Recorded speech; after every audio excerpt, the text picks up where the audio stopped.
não é que o futebol brasileiro passa novamente por uma grave suspeita de manipulação de resultados? Para entender toda essa história e muito mais, deixa o seu like, se inscreve no Futeboteco e vem comigo que o Pocket News de hoje tá só começando. O atacante Jô foi flagrado tocando pagode num bar durante a derrota do Corinthians para o Cuiabá por 1-0 pelo Brasileirão na noite da última terça-feira. O jogador foi filmado numa comemoração enquanto um telão no bar exibia a partida do Timão. O homem tá preocupado, o homem tá preocupado com o Corinthians. O homem tá preocupado.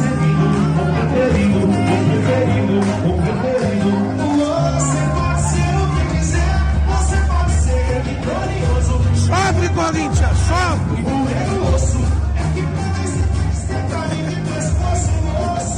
O centroavante não esteve em Cuiabá por conta de um trauma no pé que o tirou dos últimos 3 jogos. Jô se machucou no empate por 1-1 com o Always Red pela Libertadores no dia 26 de maio e desde então perdeu as partidas contra América Mineiro, Atlético Goianiense e o próprio Cuiabá. O Corinthians, por enquanto, ainda não comentou sobre a postura do atacante. Nos últimos dias, o técnico Vitor Pereira lamentou o excesso de jogadores machucados neste momento da temporada. Em entrevista coletiva após a partida, o treinador português pediu tempo para analisar o caso de Jô antes de comentar o assunto. Olha, eu odeio comentar a respeito de vida particular de jogador, mas nesse caso fica difícil porque vira notícia.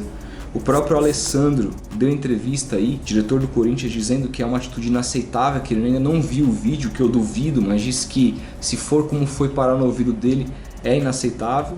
Eu não sei o que vai acontecer com o Jô, acho que é passível de uma grande punição, talvez até uma demissão, né? Porque é de uma falta de ética de trabalho muito grande. Seu time está disputando uma liderança fora de casa, você não está atuando porque você está machucado, ou seja, você vai lá pro clube, imagino que ele chega no horário certo, faça fisioterapia e tal, mas parte do seu tratamento é repousar também. O cara tá com uma lesão no pé e tá lá apoiando o pé, tocando tantã, tomando alguma coisa que não dá pra saber o que é, que não importa também o que seja, sabe? Tocando, brincando lá e o jogo do Corinthians rolando e o cara cagando 1 quilo. É inaceitável esse tipo de postura. Ele tá pouco se importando com os companheiros dele, pouco se importando com o resultado esportivo do clube que paga o salário dele. É um jogo que envolvia liderança, um jogo que o Corinthians estava perdendo e o cara super feliz ali. A imagem ela é muito infeliz pro torcedor do Corinthians. Eu não sou torcedor corintiano, mas eu me coloco no lugar. Se fosse no mesmo contexto envolvendo o meu time, eu como torcedor ia ficar muito puto. E a torcida, o clube, o Corinthians é da torcida. A torcida precisa ser respeitada. O Jô desrespeita o torcedor corintiano ao ser flagrado numa situação como essa, entendeu? É absolutamente bizarro, é de uma falta de ética absurda. A gente vê aí jogadores, eu que gosto muito de NBA, por exemplo, a gente observa que lá fora a cultura de trabalho é diferente. Às vezes o cara tá lesionado, uma lesão muito mais grave, ele viaja com o time o ano inteiro e fica ali, de terninho, na beira da quadra, torcendo pelos seus companheiros. Ele não pode ficar na cidade dele pagodando ou ouvindo rap, entendeu? Não, ele tem que acompanhar o time porque é uma filosofia de trabalho. No Brasil a gente precisa começar a pensar se esse também não é o melhor caminho que se adota, por exemplo, na NBA. A gente está falando de Estados Unidos, grandes distâncias também de viagem e tudo mais. E os jogadores fazem isso. Eu sei que em ambientes ali de viagens não é o melhor cenário possível em termos de logística para você tratar a lesão de um jogador. Eu sei disso. E tem custos também. Mas, cara, é melhor do que a gente ver esse tipo de coisa. Enfim, eu não sei se essa é a solução. O que eu sei é que não dá para aceitar esse tipo de comportamento do Jô. E se eu fosse o presidente do clube, para mim não teria papo. Era demissão na hora, mas eu quero saber de você. Comenta aí, você demitiria ou não o Jô por essa atitude? Quero muito saber a sua opinião.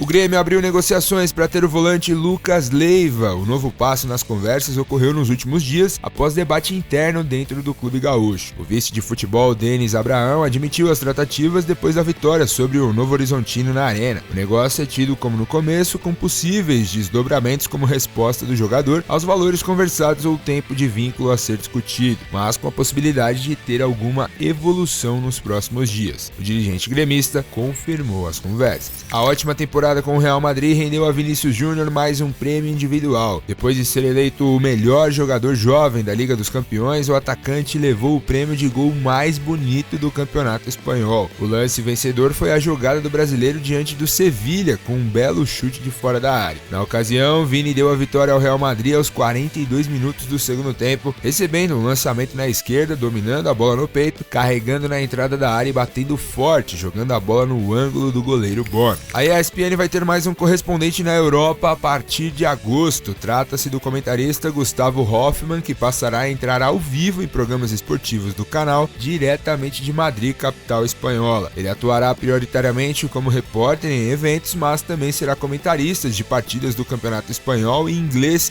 de forma remota. Na Europa, a ESPN já conta com outros 3 nomes, como João Castelo Branco e Nathalie Gedra, sediados na Inglaterra, e André Linares, que seguirá na Espanha, mas em Barcelona. A TV Brasil, em parceria com a TV Educativa do Espírito Santo, vai transmitir as 6 partidas do Torneio Internacional Sub-20, competição de futebol masculino, a partir desta quarta, dia 8 de junho. O Brasil enfrenta as seleções do Paraguai, Equador e Uruguai. O campeonato amistoso será disputado em formato quadrangular no estádio Kleber Andrade, no município de Cariacica, no Espírito Santo. A competição faz parte da preparação da seleção brasileira, treinada pelo técnico Ramon Menezes, para o sul-americano da categoria previsto para o início de 2023. O torneio continental será classificatório para a Copa do Mundo da modalidade. E a Federação Paulista de Futebol está preparando um ofício à Polícia Civil de São Paulo para que se investigue uma grave suspeita de manipulação de resultados nas divisões inferiores do Campeonato Paulista. Há indícios de que atletas do Andradina tenham atuado de modo a prejudicar a própria equipe no duelo em que o time foi goleado pelo Catanduva por 7-1 na última sexta-feira. Segundo matéria do Globo Esporte, um ofício será encaminhado à Delegacia de Repressão aos Crimes de Intolerância Esportiva, responsável por casos como este. Há 3 jogos em investigação sob suspeita de manipulação de resultados, 2 deles do Andradina, contra o próprio Catanduva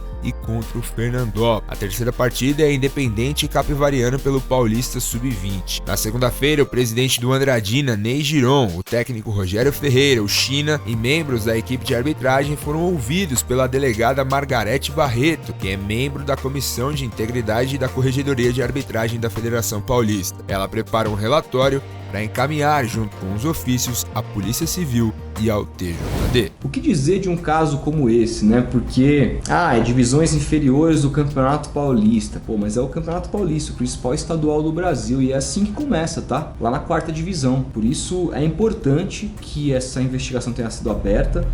A gente precisa ter paciência, porque a gente não sabe o resultado dessa investigação. Também não dá para julgar sem saber o que houve.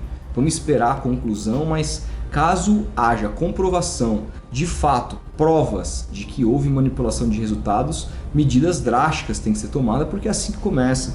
E a gente está num momento aqui do futebol brasileiro, está muito propício para isso. Eu sou muito a favor dessas empresas de apostas virem cada vez mais, porque movimenta a economia. As empresas hoje aí, comercialmente, estão aí, gastando muito com publicidade. Isso é muito interessante, isso é muito legal. Mas também abre espaço para esse tipo de coisa. A gente viu na Itália, a gente viu a Juventus ser rebaixada num caso multimilionário. A gente viu aqui no próprio Brasil em 2005 lá, envolvendo Edilson Pereira de Carvalho, naquela matéria escrita pelo André Rizek, ainda na Veja, a matéria que alçou aí o Rizek a fama, a máfia do apito, vocês vão lembrar. Então isso aconteceu em divisões da 1ª divisão do Campeonato Brasileiro. Para isso não saltar novamente, essas investigações em baixo clero precisam ser feitas corretamente e, se comprovadas, punidas exemplarmente.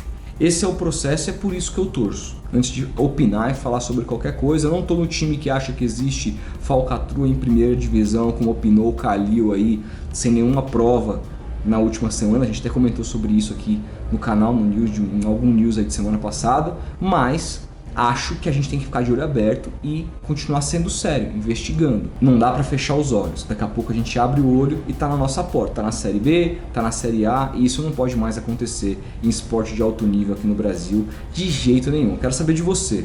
Você tá no time que acha que existe falcatrua nas principais divisões do futebol brasileiro, ou você não? Você acredita que, tá bom, às vezes os árbitros erram, acertam, mas a limpeza é o que rege. Quero muito saber o que você pensa sobre isso.